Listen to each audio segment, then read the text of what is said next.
We need some Christmas music. Oh yeah, do. Merry Christmas. Rocking around the Christmas tree. The Christmas. There you Okay. go. Good morning, guys. It's Good Friday. morning.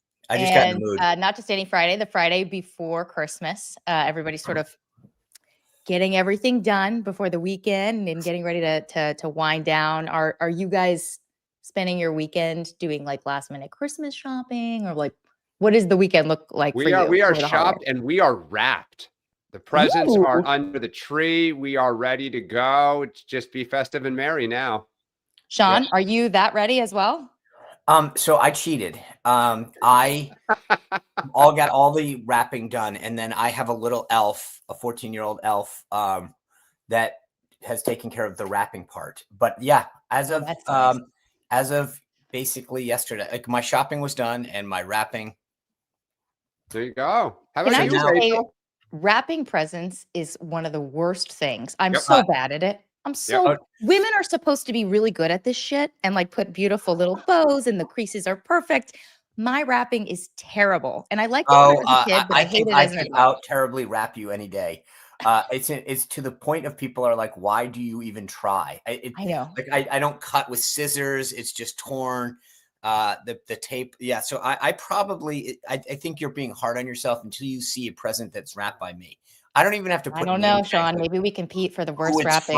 They're like, oh, that's yours. My husband is better at it than I am. To social media with you two on the Christmas morning. We will have more competition.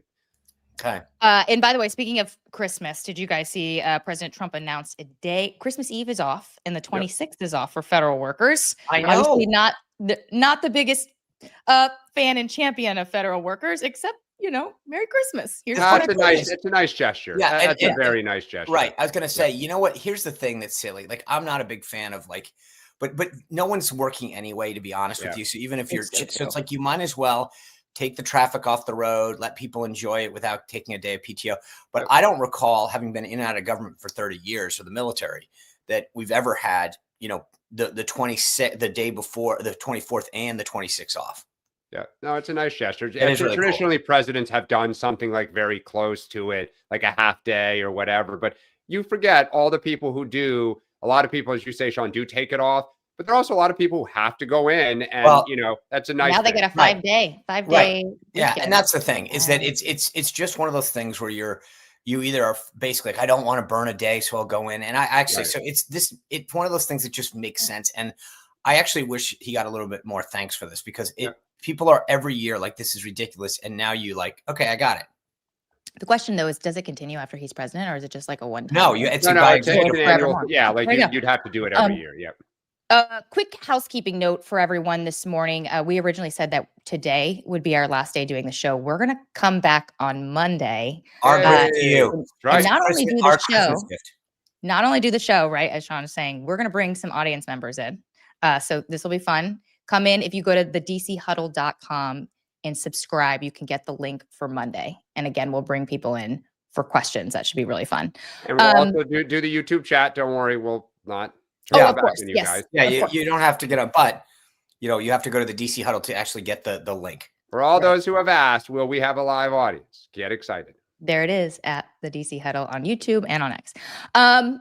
Okay, let's just go through agenda headlines real quick, and then we'll real quick. By the way, another big programming note. I did buy the winning $1.5 billion Powerball ticket last night, so please save your $2. I do have it. Okay, quick question. If you win, I believe him, because all the things I accidentally believe that are jokes. Do you guys? I mean, if I won, I'd still be here on Monday. Do you guys keep working if you win? Wait, what? How much money is it? 1.5 billion. Oh, the one-time payment is with a B. With a B, 690 million. If you take the lump sum payment, oh God! All right. So it's the Dan show. Dr. John, Professor Kenny, get ready to tee it up. That's actually really adorable. There's a 1 in 250 million chance that I won't. So you're saying there's a chance. Okay, agenda headlines. Let's go through these. We're going to talk about the move by RFK and the Trump administration to end government funding for kids transitioning care. We're going to talk about the Trump Kennedy Center power grab, with the president renaming Kennedy Center after himself. The trustees. So no surprise there, actually. The DNC's arrogance with the 2024 autopsy news that they decided not to release it. Surprise. We'll talk about Mamdani's appointee problem, one of his top officials resigning because of past anti-Semitic tweets. And then we'll end with Turning Points USA in the conference, basically this sort of MAGA civil war we saw playing out in real time on the stage last night. But first, let's do the day book. 1 o'clock, President Donald Trump's going to be making an announcement from the White House, the Roosevelt Room.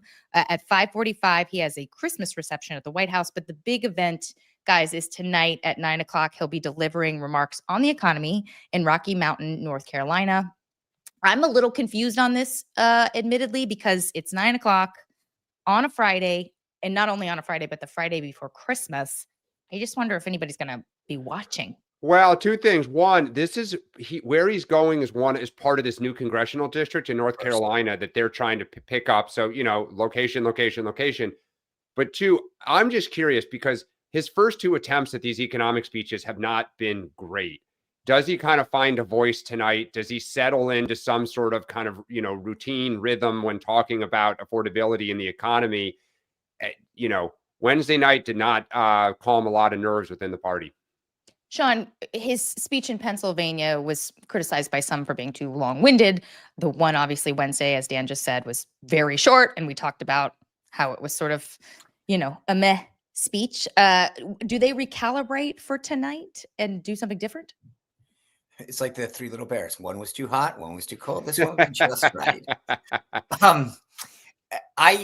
I look, there's obviously a difference between a speech that you're at the desk or reading a teleprompter from the White House and one that you're giving at a rally type environment. We talked about the importance of the audience for him. He feeds off of that. So to me, the delta is always what's in the teleprompter and what does he riff on?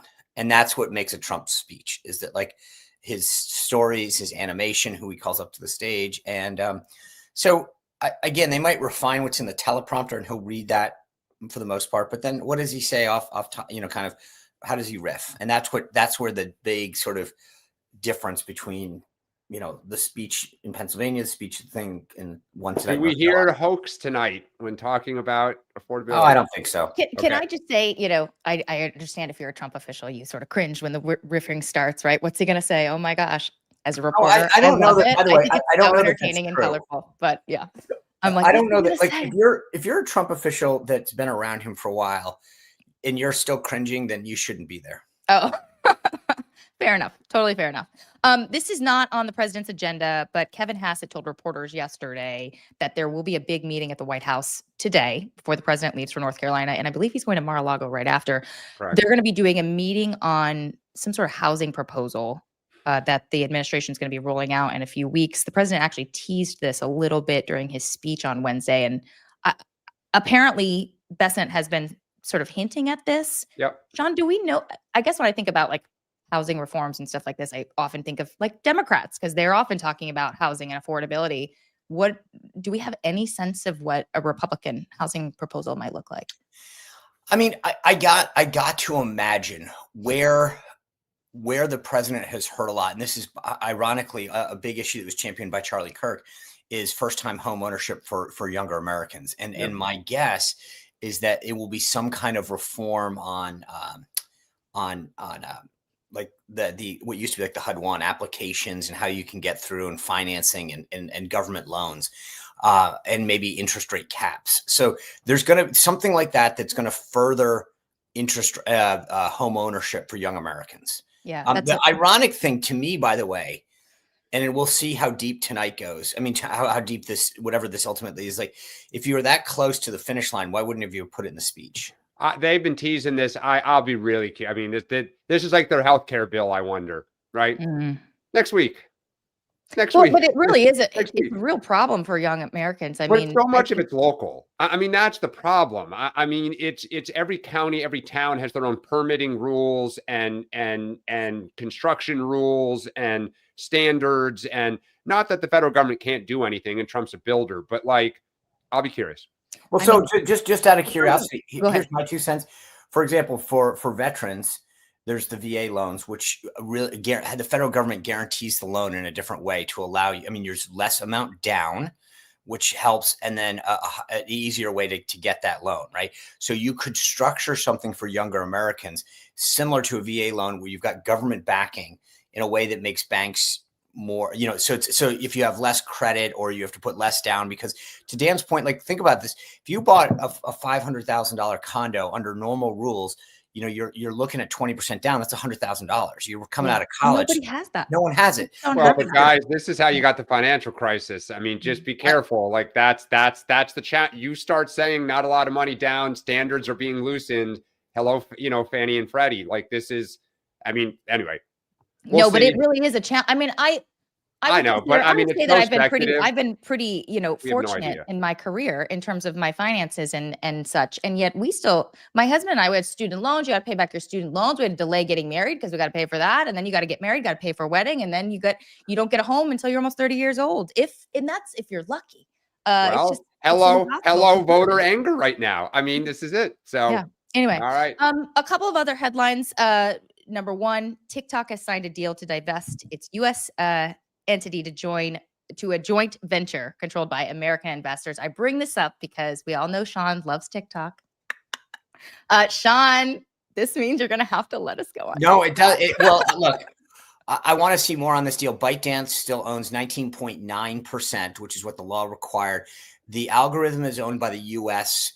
Aspect, but the marketing and there's some weird language in here that allows ByteDance to continue the marketing, which again, that's propaganda. That's China. I mean, I'm still like, I'm not sold yet.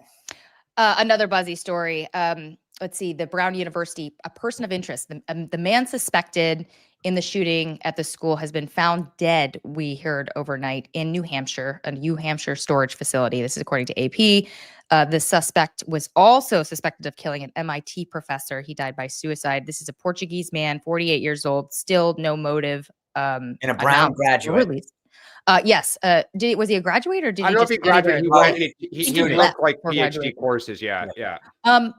This is all like it's a saga. Let's be honest here. Sean, is this going to fuel a lot of like conspiratorial thinking? Do you think right now there's already a lot of so there's skepticism on how this was handled?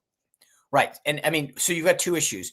The motives of the shooter, what's the connection between Ella Cook and the other gentleman who were killed at Brown and the MIT professor, right? The MIT professor is Jewish. So is there an anti-Semitic, but the professor who did the class there's enough. Yes, there's a whole stuff on the victims and the shooter's motive. Okay. That's one. Two, as I've said before, then you're going to have a whole thing that Elise Stefanik brought up, which is what did Brown University do to or should have done to take steps to protect the students? What were their priorities? I.e., we know that they were DEI focused and not student based. And so there's two separate things that are going to fuel speculation in those respective buckets. I mean, I'll just say, look, it appears it had absolutely nothing to do with politics. It appears. And hopefully this will prevent people in the future from kind of knee jerking to the instant, Well, can I ask this? I guess my question is, as much as we should refrain right now, and I agree with we don't know, but why wouldn't we know? Like in the same way that we shouldn't speculate, why is it? And I'm asking this seriously. Why would we say that there's nothing to point to that it doesn't have anything to do with politics? Because I just think that so often right now, people try to interject that our tribe is targeted, and there are instances like where I believe in the Charlie Kirk case, like it's pretty apparent that was the case. But in many instances, like we don't know. This guy is a super complicated. Sure. Yeah. And so I just, it makes me, sad. I'm agreeing with you to the extent that we shouldn't speculate. But if we shouldn't speculate that there were political motives, we shouldn't equally speculate that there weren't political motives. We should say, I think the blanket statement is, we should let the investigation play out. And wasn't the other student who was killed at Brown? He was a Muslim student as well. So yeah, and I mean, I also just say that I think Kristi Noem's reaction of banning this stuff is ridiculous because it's. I forgot I was going to mention that. Yeah, it's apples to oranges. I mean, Trump brags about we want these best and brightest coming in, the H-1B visa. We have to, people don't have these skills. He says. This guy came as part of a PhD program. Like that is what we talk about of these like highly skilled people. And he had a beef with an MIT professor. So now we're going to freeze the whole program? No. The program they're freezing is the DV1, which is a diversity lottery. Yeah, but it's the same principle, which is right. But it's the same principle, which is people who want to come here to study in our universities, which is kind of what people have talked about, are the folks that we want. It just seems like it's a blanket excuse to stop this thing. To me, that seems silly. Let's move on, guys. We got a ton of stuff to get to. One more item still in the day book. It's D-Day for the Epstein files. The remainder of the unclassified files are set to be released. I know this is a very, minority thought, but I have always sort of wondered if this is just going to be a big dud. You have people sort of leaking things on opponents right now. In the meantime, the New York Post has a scoop about Bill Clinton demanding to bring Jeffrey Epstein and Ghislaine Maxwell to a wedding of Morocco's king. It's a story about that, basically talking about his relationship with Epstein. And then there's a New York Times story on President Trump and his relationship with Epstein, and has all these nuggets suggesting that they would regale each other with tales of their sexual exploits. Dan, is this going to change anyone's mind? Do you think we're going to see any big bombshells come out today? I mean, I don't think we'll see any big bombshells, but like everyone, I'm curious, just as a Page 6 reader and stuff of life. But no, I mean, look, I think I read the New York Times story last night. Obviously, there are others.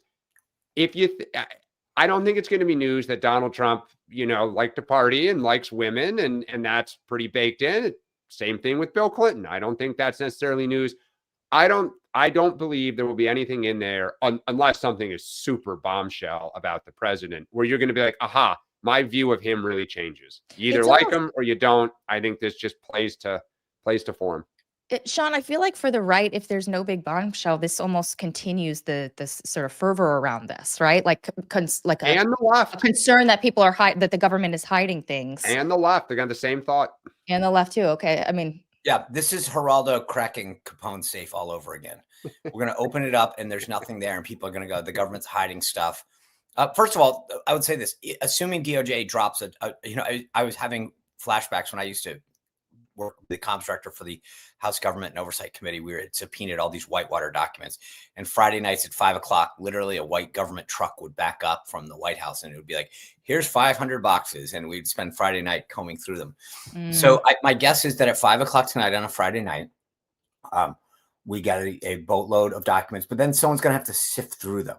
Yeah. And so, the big thing is today is the drop, but I have a feeling that we'll get dribbles for the next few days. But I haven't, everyone that I talked to that's in the know is like, it's going to be a lot of just maybe a couple little things here and there that so-and-so visited something, but no one that I'm talking to is expecting any big bombshells.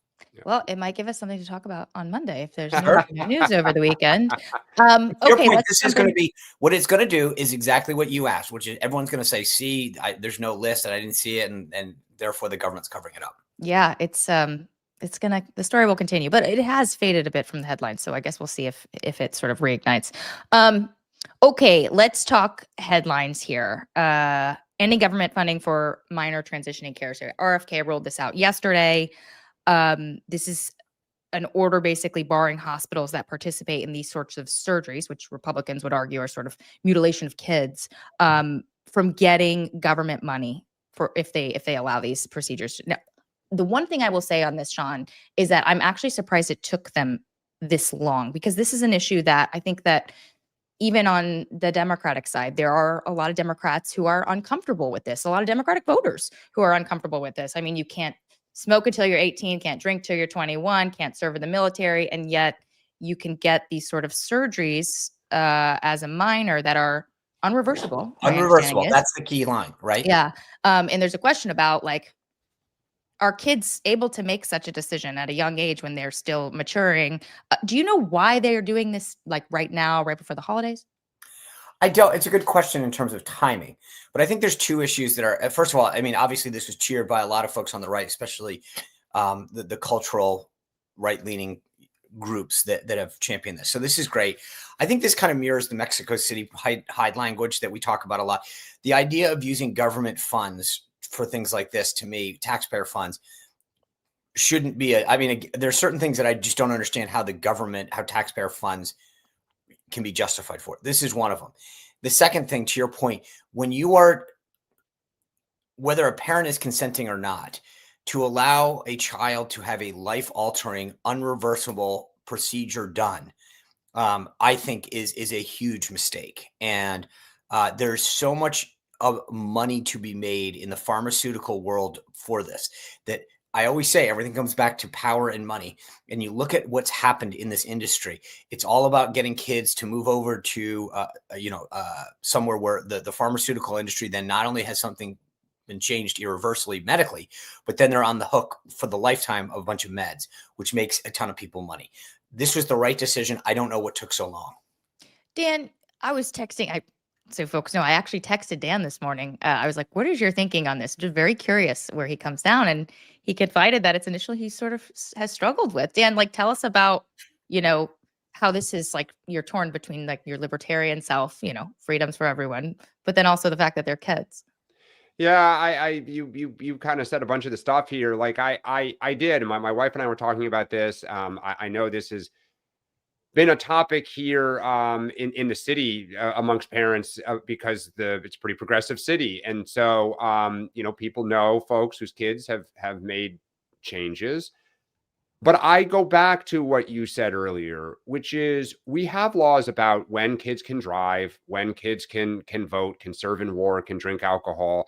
There's a series of things because as a rule, we say, look, kids from a maturity standpoint, you go through a lot of changes when you're a teenager. And, whether it's changing your hair or your fashion or what you like or you dislike, how you see yourself. Like we have 4 teenagers in our house right now and we're watching it. This is such a big step.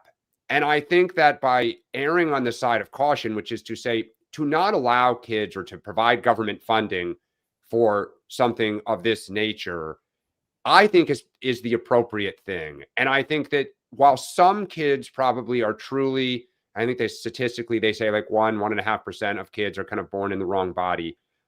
I think having, he or she wait till they're 18 or whatever, to then you're an adult, you will be, you do what you want to do.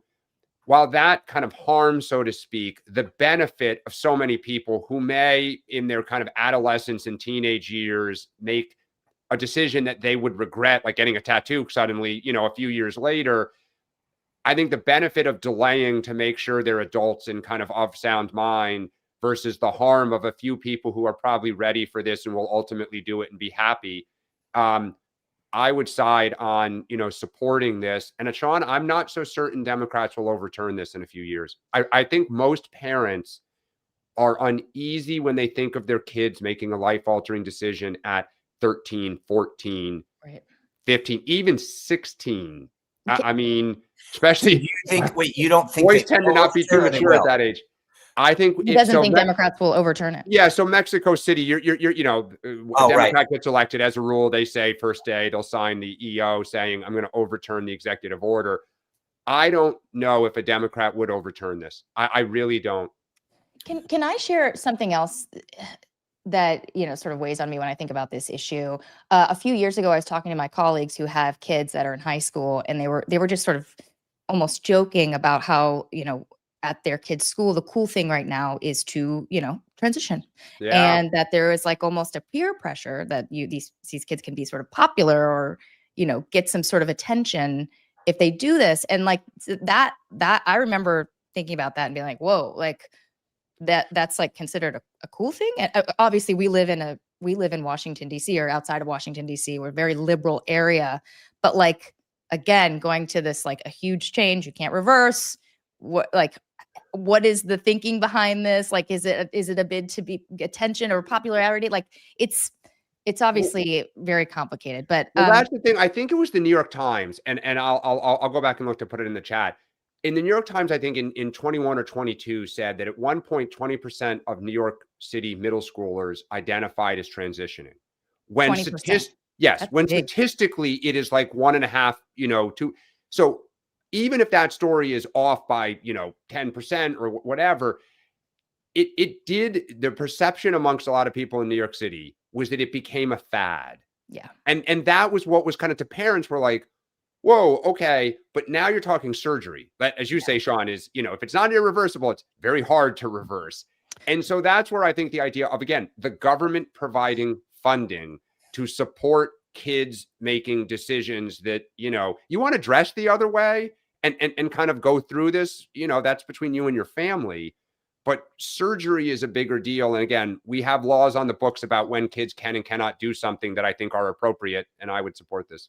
Let's move on because we have a lot to get to still. I can't remember if it was Dan or Sean who called this last week, but we were talking at one point about how the Kennedy Center was going to be renamed. Dan, yeah, and Sean agreed. That happened yesterday. The administration announced that there was apparently a quote unanimous vote to rename the Art Center the Trump Kennedy Center. For those not aware, that's the big arts center here in Washington, D.C., where you go see the ballet and Philharmonic, etc. Look, and it's a big point of pride within the Kennedy family that thing is named after them. It is, of course. Well, he still got part of it. It's the Trump Kennedy Center, Dan.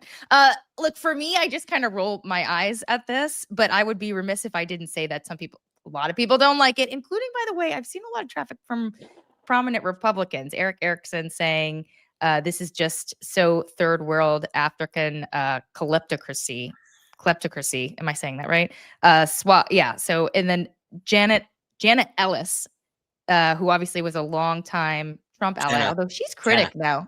She's critical of him these days. And just also, in fairness, so is Eric. I mean, fair enough. But let me just read what she said. She said, "I didn't vote for tacky revenge plaques and renaming buildings and cheap shots at murdered political opponents. I voted for We the People, not Trump's ego tour and staff glamour shots in Vanity Fair." Sean, could this be an optics issue? Does it look like he's focusing too much on some of this pettier stuff than actually dealing with the issues of everyday Americans? No. I think the funny thing is, look, here's what I'll tell you. And this is a much longer discussion, but I have long maintained that one of the biggest things about Trump in modern history, being the only person to not serve consecutive term, is when you're out of office, you have an opportunity to think, what do I do if I get back? And this is Trump putting his stamp all over the government and saying people generally don't have time to think through all this stuff. In the first term, we ignored culture. We just were like, he didn't attend the Kennedy Center. We didn't attend any events and just sort of ceded the ground. This time, Trump understands that if we want to play on our side, we've got to address the whole ecosphere. We got to be in culture. We've got to be. So this is him, I think, saying, you know what? We're not just going to cede the ground to the left on a lot of these things in these places and these issues and things like that. And you saw it in the Kennedy Center honors that will air in a couple nights. And this is what this is what a second Trump term where he's had time to reflect looks like. Dan, before I come to you, let's pull up our first element for the show. We've got some sound from Joyce Beatty, who was a board member, and she says she was forcibly muted when she tried to object to this. Let's bring that up. I was on that call, and as I tried to push my button to voice my concern, to ask questions, and certainly not to vote in support of this, I was muted. Each time I tried to speak, I was muted. Participants were not allowed to voice their concerns who were online. Makes you wonder who else was muted when they made that vote. Dan, do you think it benefits Democrats to be talking about this, or does this also look silly for them to be obsessing over? I think it looks silly to obsess over because at the end of the day, it's the name of of a building in Washington, D.C. But I will say this, in the bigger picture, I don't think Americans love that Trump is, doing these plaques, putting his name on everything. He reportedly not reportedly, Caroline Leavitt basically said it. He wants the football stadium in Washington, D.C. to be named after him. There's a movement to name Dulles Airport amongst some in his cabinet now. It is fundamentally un-American to kind of go around and start sticking your name on everything. I get it as a developer, as a business person, it's smart business. But I think that he runs the risk that if he keeps this pace up, in 3 years, when J.D. Vance presumably or whoever is running, that you get that exhaustion and that fatigue where it's just like, I don't want this anymore. And I know he'll be leaving the stage, but for a party, then it's a stench that sticks to you. So I think in that regard, it's another nugget in that narrative. Let's move on to the DNC. They announced yesterday they're going to be killing their 2024 autopsy. Burying not going to release it. Just not going to release it, which is funny how you want to release the Epstein docs, but you don't want to release your own autopsy. Yeah, Sean's just getting warm. Just wait. Yeah, it's a bonkers move because they not only lost the election, but they lost a popular vote to President Trump. Like,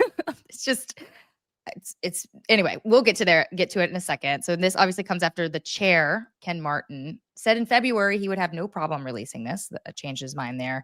The stated reason that they're giving is that they don't want to release something that is backward looking and that would just divide the party and be counterproductive at a time when Democrats are starting to get their mojo back. But Dan, that sounds like a bunch of BS. Let's just be honest. Yep. What is going on here, Dan? I mean, it's first off, just it is ridiculous because look, you want transparency. You want people, whether they're political animals or novices, to read it and then, innovate, come up with your ideas. Think of how can we fix this? What is the new thing, right? It's kind of like let a thousand flowers bloom.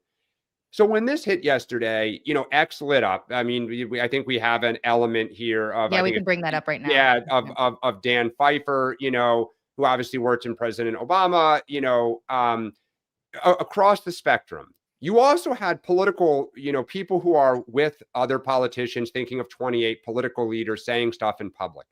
In private, text chains lit up. Like, WTF, what are we doing?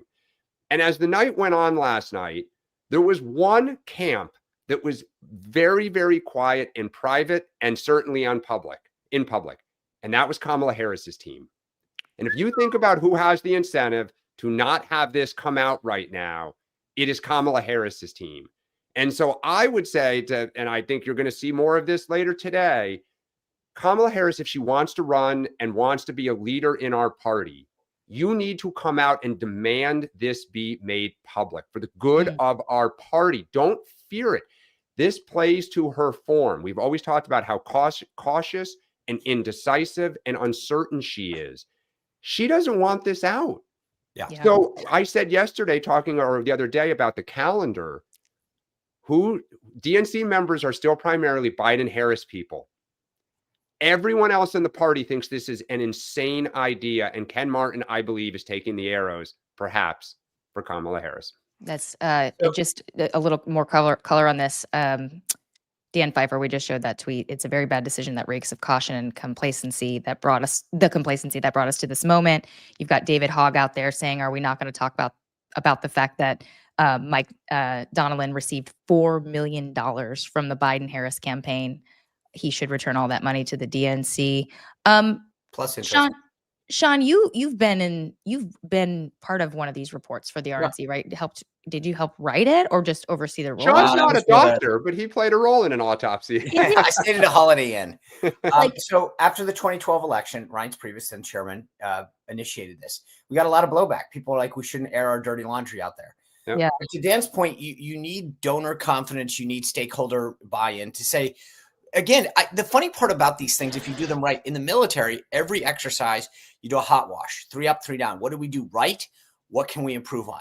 That's how you should. I've told people all the time, that's how I live my life. We all get off the show every day. What topics did we cover? What did we do really well? What worked?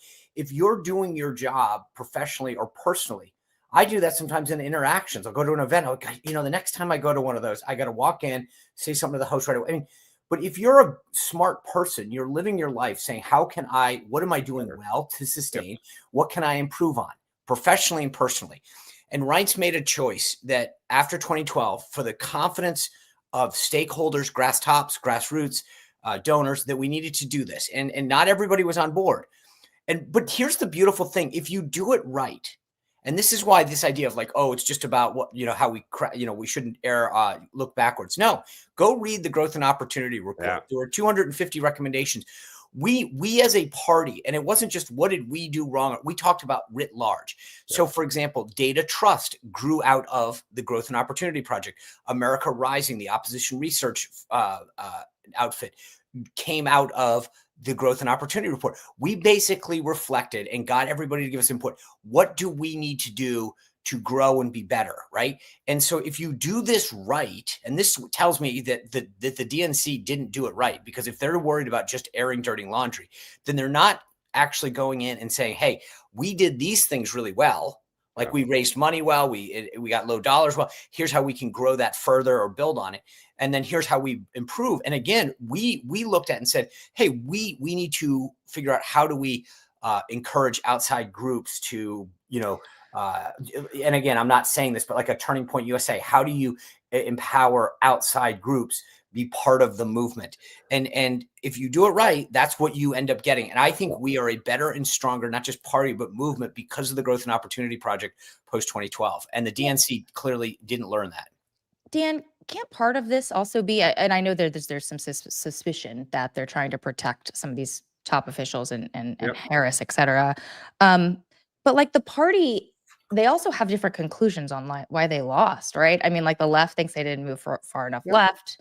The center thinks that, Harris's old positions, that she never came out and justified changing her positions. Like I'm thinking about decriminalizing border crossings. She just like changed her position on that, gave no explanation, and never ever spoke to why she changed her thinking. Like there was a bunch of liberal positions like that were problematic for her and that she never explained.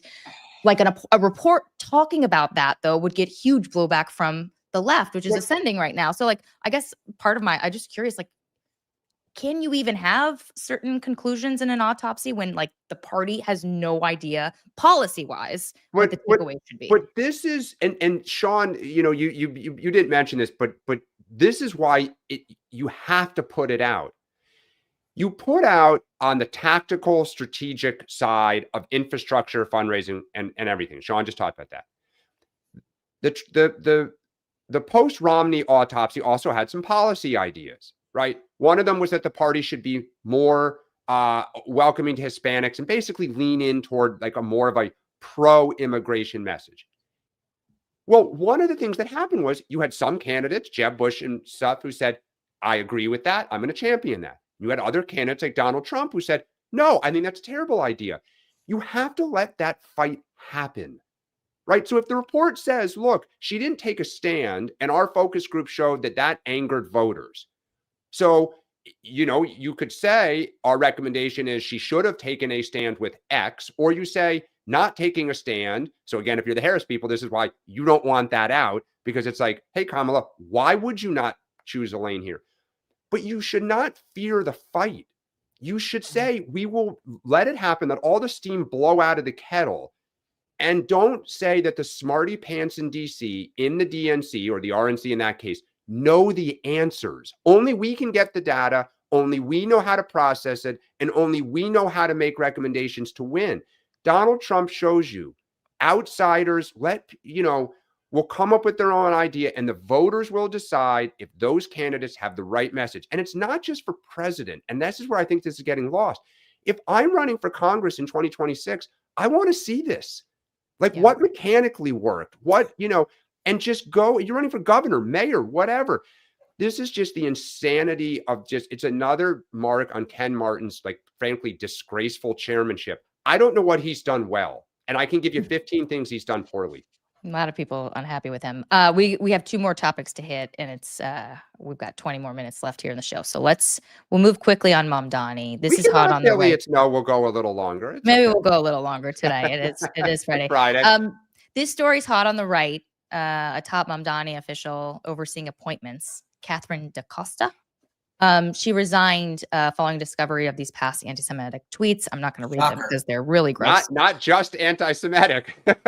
Oh, maybe I just saw the anti-Semitic. Yeah, she talks about police in a not very friendly way. Oh, Okay, so just a note for folks, he's got what, 2 weeks left before he becomes January 1st. mayor, and apparently he's already very behind, and this woman was apparently in charge of, like, overseeing appointments. But Dan, shouldn't this stuff, you would think they would catch this stuff before they name people, or is this just gonna be the first of probably a lot of these issues that are gonna arise because he's trying to move quickly? Well, there's two different things here. I mean, look, Sean knows this. When you're staffing a government, I don't believe that Mamdani is sitting there with every single appointee. Of course not. But what's the worry with Mamdani, right? There's two things. Here in New York, there is a lot of anxiety about how he's going to treat the Jewish community, of which there is a massive one here in terms of protection and making sure that they feel safe during a time when they, rightfully are pretty nervous. And then the other issue is police. How supportive of the New York City police as crime has started to get a little bit back under control in this city here. It's also a problem bigger for the Democratic Party, because as Mamdani is becoming in the news, as he's becoming a leader in our coalition, as Republicans are going to try to elevate him, the fear is that some of the more extreme wings of his coalition become seen as the mainstream. And I think when you have someone who's the head of appointees and some of those tweets, I mean, it's more than one. Like, she had multiple tweets on topics about Jews and about, the cops, or as she called them, piggies, on several occasions, that, like, behind the scenes, is she and this team, this is how they really think. And Mamdani kind of kept the lid on it and was nimble during the campaign. But it gives Democrats heartburn when you see this stuff, because who else is out there? Hakeem Jeffries, glad that he's not in the house today to be asked about this. Yeah, Sean, real quick, your take on this, and then we're going to move. I'll sum this up. Guess what, New York? You got what you voted for. You voted for an anti-police, anti-Semitic nut job on the left, and now you're going, hey, he can't do this well. He can't staff it, and if you're wondering why, told you. Erica Kirk last night told Turning Points USA Today that she and the group are going to work to elect J.D. Vance as president in 2028. It's not super surprising given Charlie's close relationship with Vance, and that he had sort of helped Vance become vice president, and in part by advocating for him behind the scenes. But the bigger headline out of the first day of the conference yesterday was this sort of MAGA civil war that we saw playing out. You had Ben Shapiro going after people by name on stage. My understanding he was like the first speaker after Erica Kirk.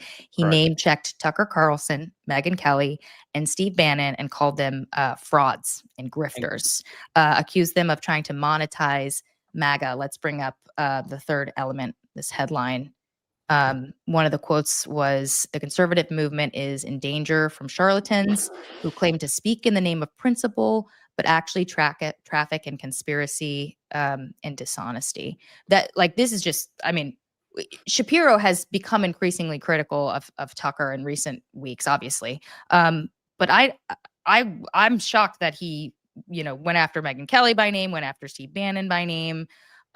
Sean, by the way, all these people are speaking at Turning Point USA. Like, they're all arriving if they're not there already. Yeah. So, and I think Tucker, he was on a little bit later, and he pushed back on Shapiro and basically accused him of using the conference to push censorship, which is obviously not what Republicans, stand for. Sean, we know that Charlie in a lot of ways was sort of the glue that held this coalition together. And it feels like we're sort of seeing this power vacuum in this war. Who's going to replace him, and what's the ideology here?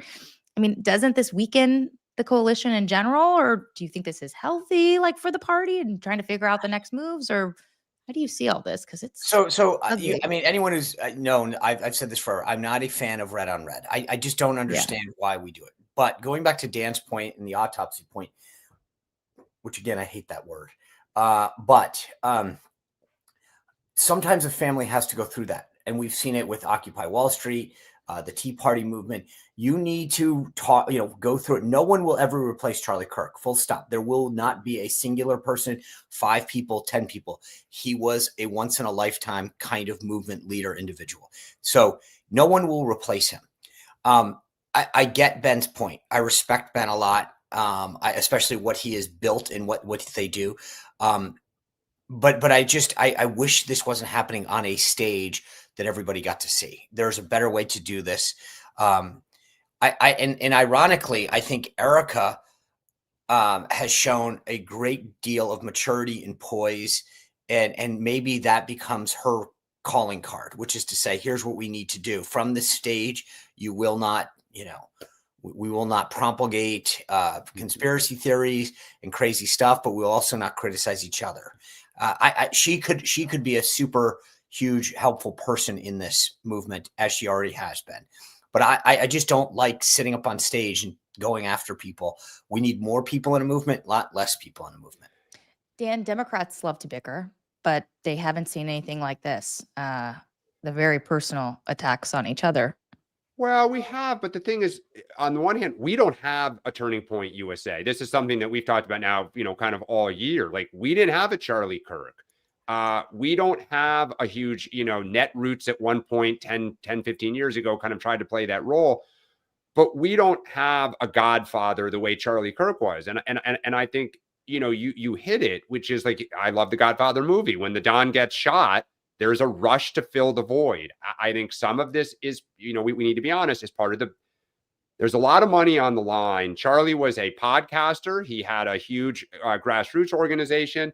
And I think a lot of people want to be the heir apparent. They want to try to get a piece of this. But I think the bigger issue is, Erica Kirk endorsed J.D. Vance.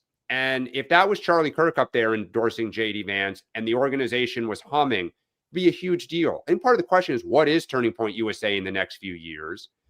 And the longer this bickering goes on, the question is, who can stop it?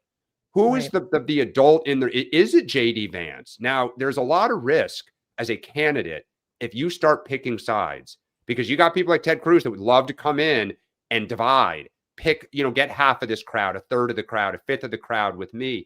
So as a Democrat, one of our problems has been Turning Point USA is there and growing and getting stronger. If they start to weaken or atrophy for us as we're trying to figure out our future, it gives us a better chance to be successful because the other side is fighting and weakening. Let's take a few questions. At your request, this is a new segment. We're gonna. Told you one day I want to be. We're looking at Dan was auditioning for a New York Post headline writer. Yeah. Yes. We're gonna do this every day, every morning, 6 a.m. We're gonna post on the Huddle account. If you don't follow it, the DC Huddle, follow us on X. We are gonna ask for your questions, and every day we're gonna pick, 2 questions. So if something's on your mind and you're like, God, I want to make sure they address it. But also, we're also looking in the YouTube chat and the we're getting them all. We're getting them all.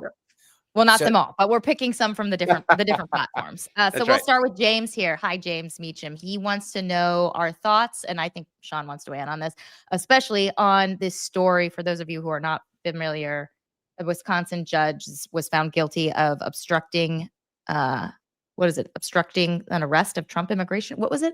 Yeah, it was a local judge was basically tried to rush an illegal immigrant out the back door. Oh, that's right. I remember the story. When ICE was that's there. right. And so it was found guilty. Sean, do you want to start? Good. Yeah, good. I'll keep it tight. Good. I think the idea that a judge took I'm trying to think of what's the legal term. So somebody who was brought in under, and said, I'm not going to even adjudicate this. I'm going to take you out the back door. You can't. I mean, that's just antithetical to being a judge.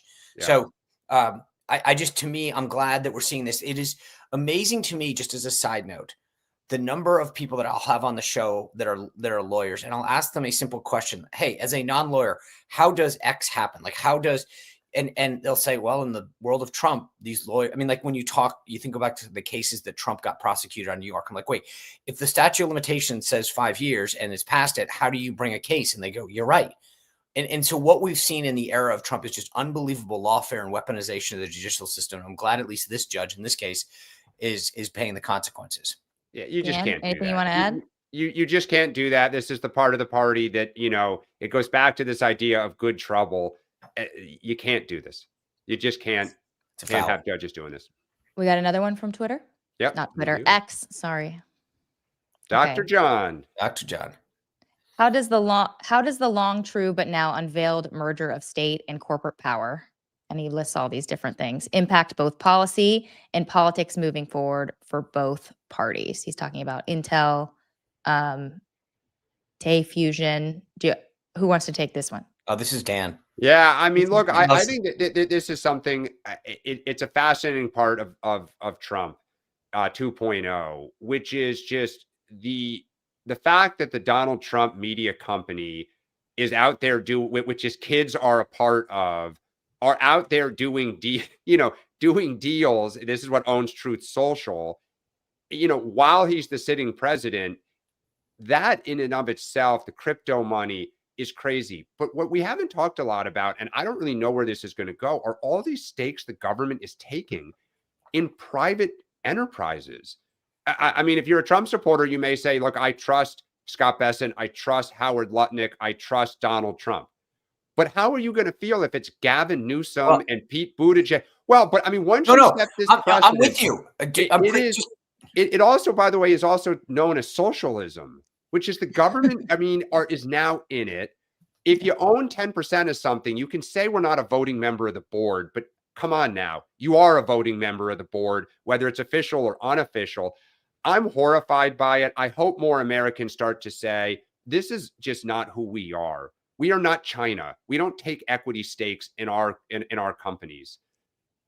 The only thing I'll say is, and I quasi agree with Dan, is I worry about the future. At some point in my lifetime, there will be a Democrat, and will they take a stake in Smith & Wesson and say, okay, we are now owning a part of a gun company and trying to ban the manufacture of guns, or we're going to take a stake in Netflix, and we're going to make sure that we promulgate DEI woke more, probably not some more programming in a telecom or so.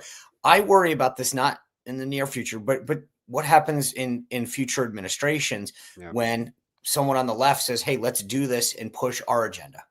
And I also want to say, like, if Gavin Newsom is president and his kids all start opening private equity funds and doing this, I mean, just people were upset with, Hunter Biden selling a few paintings.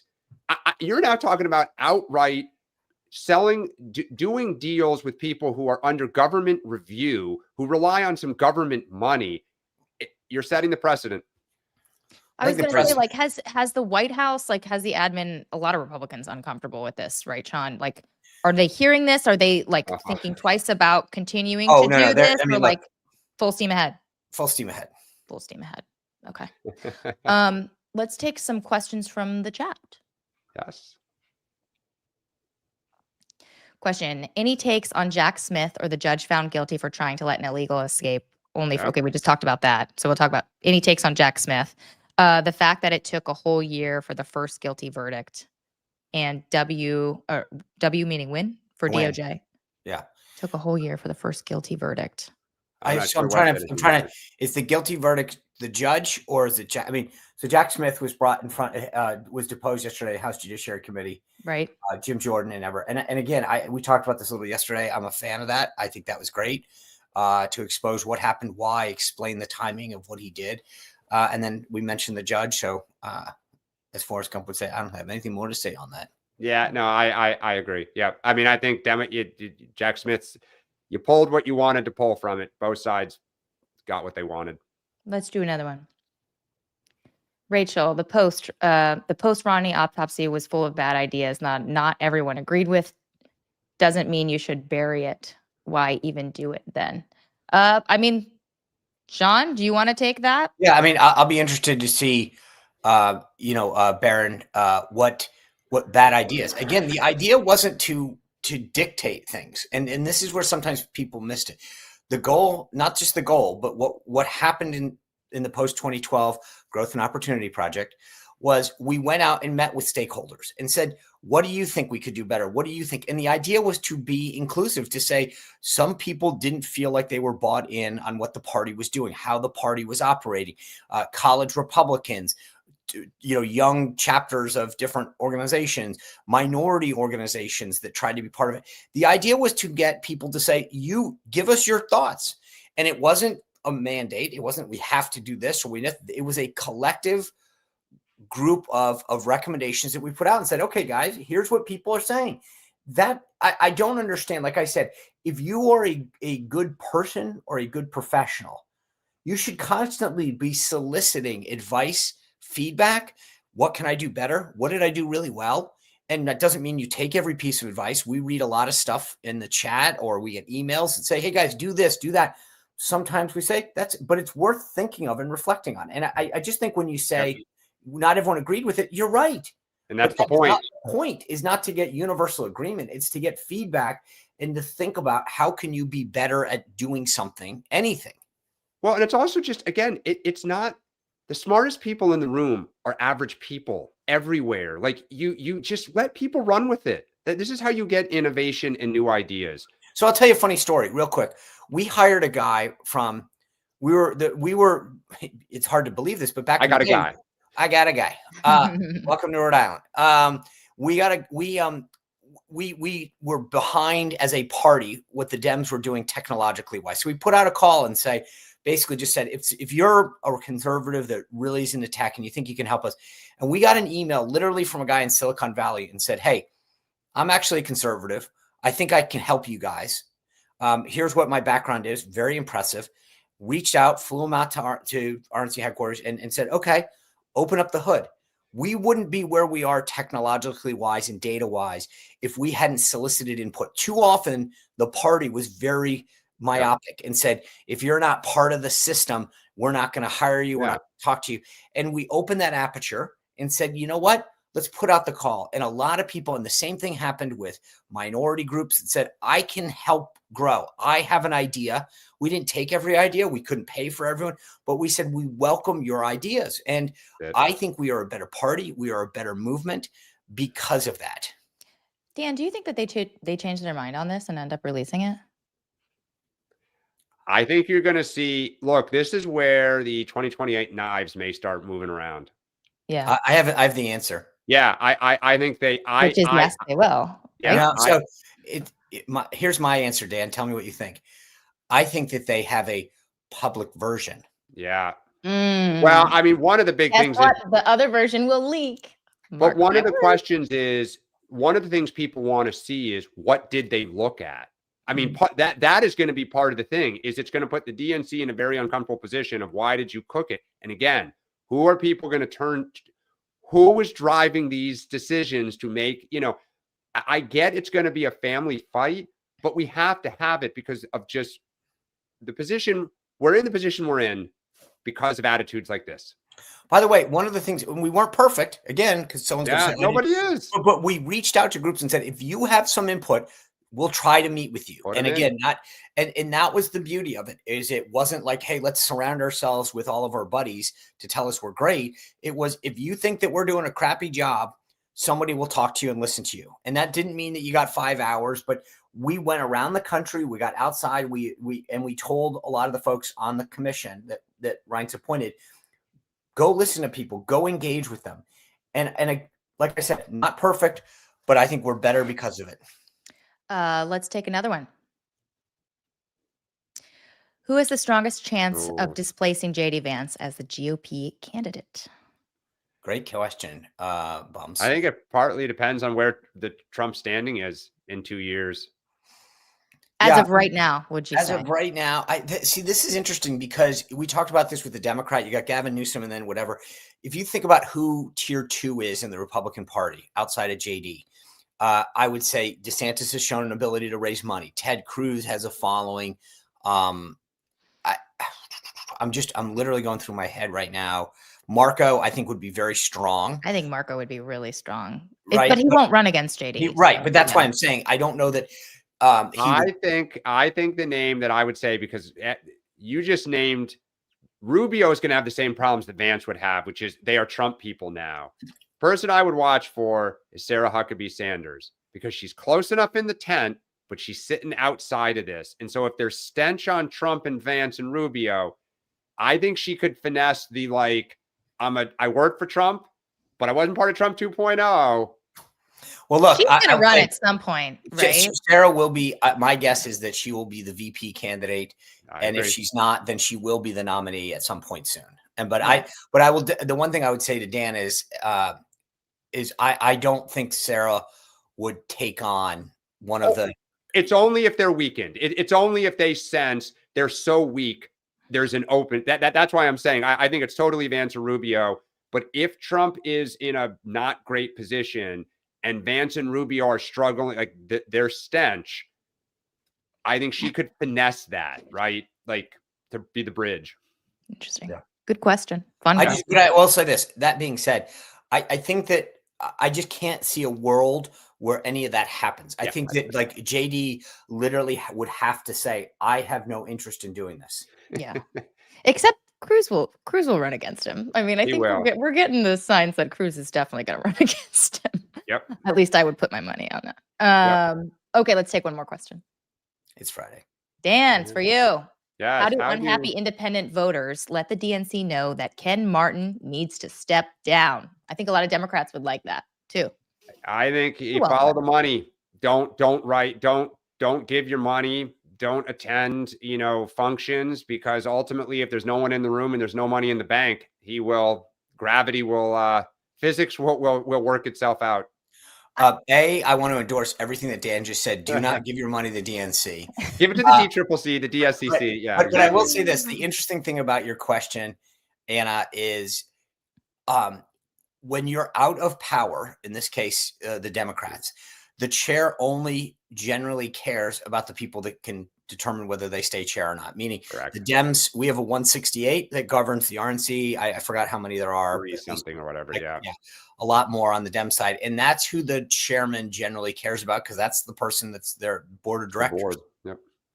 Yeah, I have to say, I thought there would be some sort of effort to replace him earlier this year, Dan, because he was out there whining about like, oh, it's so hard being chair. I don't know if I want to do this job. After he got the job, it's like, suck it up, Buttercup. I mean, like, but it goes to Sean's point, right? But it goes to Sean's point. It's all that matters is the DNC voting members. They didn't want to go through this.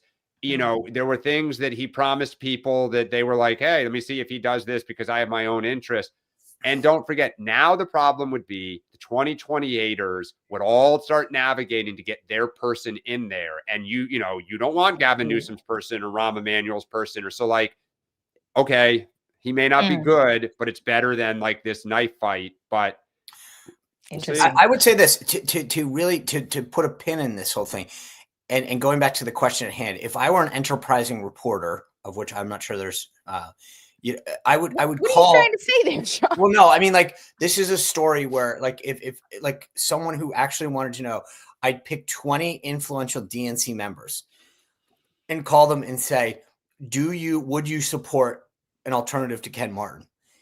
Because that's the only way that will work, is if there's a movement within the sort of grass top leaders of that board to get him out. But outside of that, it's not going to happen. And would those leaders, as you said, Dan, are all Biden-Harris people? So maybe they don't want that. Yeah.